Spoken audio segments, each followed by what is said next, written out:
But the system is set up in such a way where this institution, of course, wants to pick up the best academically students available for them. So the system is set up from GPA 4.0. So if the institution, for example, have 75 quotas, that's the number they can take for specific program, so the program will, system will pick up the students with GPA 4.0, then go to GPA 3.9, and might stop in GPA 3.7. The quota is filled. So others with GPA 3.5 can complain, but I have GPA 3.5, why I am not selected? Simply because there were more better students than you. And you will see for the first time in our country, school leavers and non-school leavers applying through this digitalized system. Honorable Kino Kahone, Foreign Minister for Higher Education, Research, Science, Technology and Sport, and a beautiful wife and children, welcome. First time Minister's family is joining us, so we are very delighted that you came. For us, previously, the manual system together took us more than 2 months before the name of the students was in the system at the university or college. On top of that, the total cost was over 8.5 million kina. Now, as I mentioned, the paradigm change. The student is selecting the institution, but the institution has the power to say, you are welcome to join us, but that's the criteria. So the institution, only the institution has the authority to enter the criteria to the system, nobody else. On top of that, the institution has 68 different criteria they can use. And they inserted the quotas. How many students for each program they can take. And what happens when our minister will formally launch or start or activate the selection? Will take around 32 seconds. That's all. Not 2 months. On top of that, students who are interested, they are logged in. The students have now access to the system. And after the selection, the students will get automatic information. Congratulations, you were selected to this and this institution. The name of the students go directly to the registrar module at the institution. So there's no need to retype, and we avoid a lot of mistake in retyping.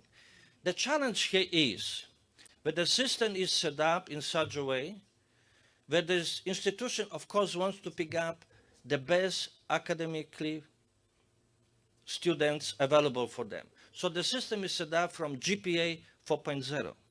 So if the institution, for example, have 75 quotas, that's the number they can take for specific program, so the program will, system will pick up the students with GPA 4.0, then go to GPA 3.9, and might stop in GPA 3.7. The quota is filled. So others with GPA 3.5 can complain, but I have GPA 3.5, why I am not selected? Simply because there were more better students than you. That's why you were not selected. This is one of the biggest challenges we have each year, that there's some students' parents, especially, say, my daughter and my son had high GPA but was not selected. Well, accept the fact there were better students than yours. Saying that, we have national admission pool. It means students who are not selected, they're in the national admission pool. And after the official selection, the minister will initiate very soon, we will see the number of students selected to each institution, and we'll see how many available spaces are still available for the students to be selected. And then the institution go to the admission pool and will invite the students, do you want to join us, the students? So the paradigm is changed. Now the students make choice where she or he wants to go. Were not selected after grade 12, they were encouraged to upgrade their marks. Once they upgraded their marks, they could not go to the institutions at the same manner like students who finish grade 12. So we listen to the requests of parents and students, the marks, non-school leaver students. Today will be selected. The challenge was here, how many of non-school leavers we can take. And Minister make a policy decision, 60% school leave spaces available in our higher education system for those who were encouraged to upgrade their academic marks and they're applying today. And you will see for the first time in our country, school leavers and non-school leavers applying through this digitalized system.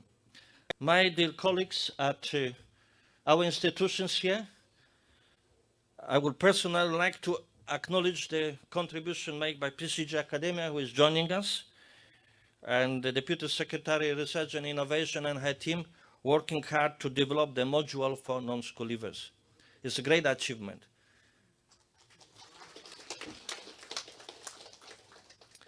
I tell you something about this one. Open my mind. We didn't understand that in our country the providers which are upgrading the students' qualification using different systems which are not aligned with the system of the Department of Education. So this created additional stress on our team. And tell you frankly, it will take us 3-4 years now to communicate and work with those providers who are upgrading the qualification of grade 12. And will take us up to 3 years to help them to fix the system which is aligned with the same system as our Department of Education has. And this is the beautiful experience I have, because now I know where the issue. Now I know why many of these grade 12 who non-school leavers couldn't go anywhere, because the system they had was not recognized by our institutions. So we are going now to, will take us 3 years to fix it. It's not the magic that we can do overnight. We have to contact each provider, sit down with them. It's a special professional journalists, which I would expect from our people working in media, was to contact DHERST, to seek our views. Is this story correct? Or what you have to act? But we are not contacted. So the public more professional views. So correct information and from last year. So I think it's important, but I will mention that because this was not only on social media, to remarks, let us in higher education for all citizens.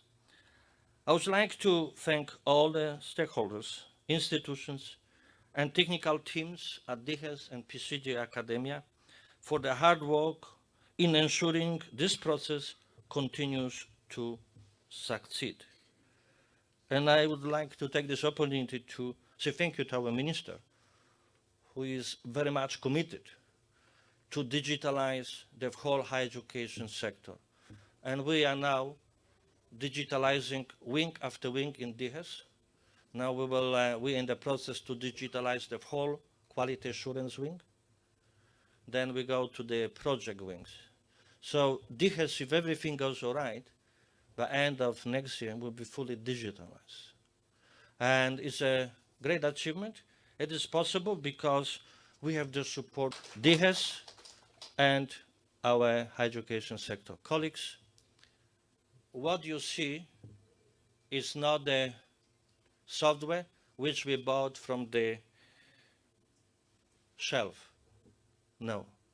This is the software which we are developing in our country for our people. Nobody has that software. We are developing module after module. And our minister had very constructive discussion with the Minister of Solomon Islands, Minister responsible for education and human development. And Solomon Islands will talk with our minister, and maybe next year they will join us in the system as well. So we are developing something not only for ourselves, but for our brothers and sisters in neighbor country, Solomon Islands. So the software is very professional. It's not concluded yet. We are developing module after module, but it's our PNG software.